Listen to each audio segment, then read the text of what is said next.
दुनिया में दो ही लोगों को श्रेष्ठ माना गया है, एक माता पिता को और दूसरा शिक्षक को। शिक्षक दुनिया के महत्व को बताता है और आपको इस काबिल बनाता है कि इस समाज के नियमों पर आप चल सकें, देश के निर्माण में भागीदार बन सकें। लेकिन आज के दौर में हमें सुनने और देखने को मिलता है कि कई ऐसे शिक्षक हैं जो अपने दायित्वों का निर्वहन ठीक ढंग से नहीं कर रहे हैं। लेकिन समाज में कई ऐसे भी शिक्षक हैं जो ज्ञान के साथ साथ अपने स्कूल परिसर को बेहतर बनाने के लिए दिन रात एक कर रहे हैं। ऐसे ही एक शिक्षक हैं बलरामपुर जिले और गोंडा जिले से सटे बॉर्डर पर बने प्राथमिक विद्यालय मद्दो भीख के प्रधानाध्यापक आत्माराम पाठक। सरकारी स्कूलों में बद इंतजामी की बात जगजाहिर है, लेकिन यदि आपसे कहा जाए प्राथमिक विद्यालय मद्दो भीख विद्यालय ऐसा है जो निजी स्कूलों से बेहतर है, तो आप क्या यकीन करेंगे? लेकिन यही सच है, ये स्कूल निजी स्कूलों से बेहतर है। यहाँ के शिक्षक आत्माराम पर परिषदीय स्कूल की दशा सुधारने का जुनून सवार हुआ तो इस विद्यालय का कायाकल्प हो गया।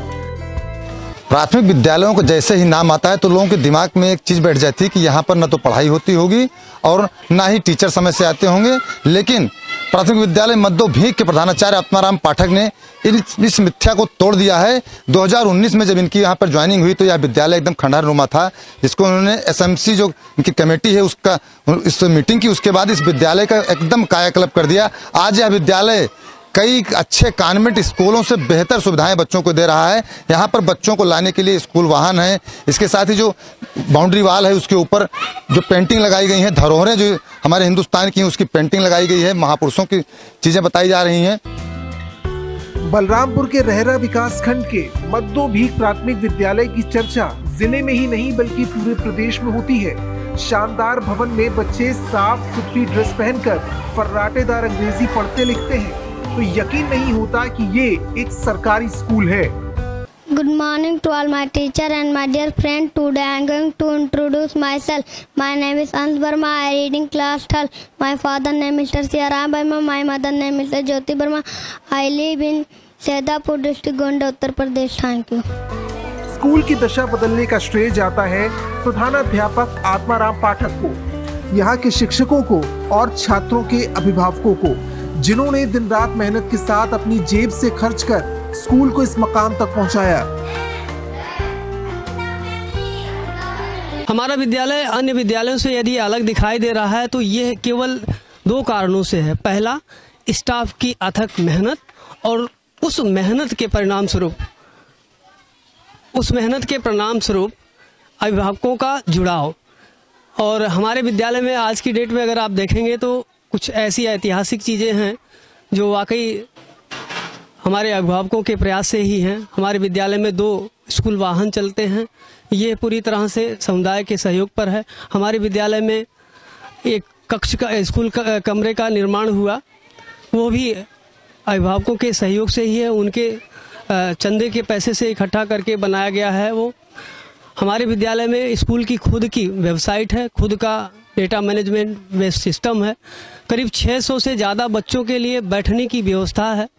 हमारा स्कूल पूर्णतया प्रिंट रिच है और ये विशेषकर ध्यान दिया गया कि जो हमारा स्कूल है इसका लुक ऐसा हो कि बच्चे दीवारों से भी कुछ सीखें। तो इसी को ध्यान में रखते हुए विद्यालय के बाउंड्री को पिक्चर गैलरी के रूप में परिवर्तित किया गया। कक्ष को प्रिंट रिच किया गया ताकि बच्चे दीवारों पर जो चित्र हैं उसको देख करके भी सीख सके। कुछ साल पहले तक ये विद्यालय भी प्रदेश के बाकी सरकारी स्कूलों जैसा ही था। बेसिक शिक्षा विभाग में अध्यापक की नौकरी मिलने के बाद साल 2019 में आत्माराम पाठक को स्कूल में तैनाती मिली। उनके मन में ख्याल आया कि भला निजी स्कूल ही बेहतर क्यों हैं? सरकारी स्कूलों को क्यों निजी स्कूलों से बेहतर नहीं बनाया जा सकता? इसके बाद इन्होंने स्कूल की दशा और दिशा सुधारने की ठान ली। सबसे पहले स्कूल में पठन पाठन का माहौल बनाया। हालात सुधरे तो बच्चों को घरों से बुलाकर लाने की जरूरत खत्म हो गई। अभिभावकों ने जब बदलाव महसूस किया तो बच्चों को समय पर स्कूल भेजना शुरू किया। इसके साथ ही आत्माराम ने अपने वेतन से थोड़ा थोड़ा पैसा बचाकर स्कूल में लगाना शुरू किया। स्कूल के भवन की हालत सुधार कर पेड़ पौधे लगाने के बाद लाइब्रेरी जैसी सुविधाएं बच्चों को दी गई। विद्यालय में छात्र और छात्राओं के लिए अलग अलग साफ सुथरे शौचालय बनवाकर तैयार किए गए। स्कूल में पंखे और लाइट के साथ ही बिना बिजली के भी उन्हें चलाने के लिए सोलर लाइट सिस्टम लगवाया गया। बच्चों को शुद्ध पीने का पानी मिले, इसके लिए आरओ भी लगवाया गया। शिक्षकों के प्रयास के बाद स्कूल की स्थिति बदलने लगी। यहाँ के छात्रों की पढ़ाई देखने के बाद कई अभिभावकों ने निजी स्कूल से अपने बच्चों को निकालकर इस विद्यालय में एडमिशन दिलवाया।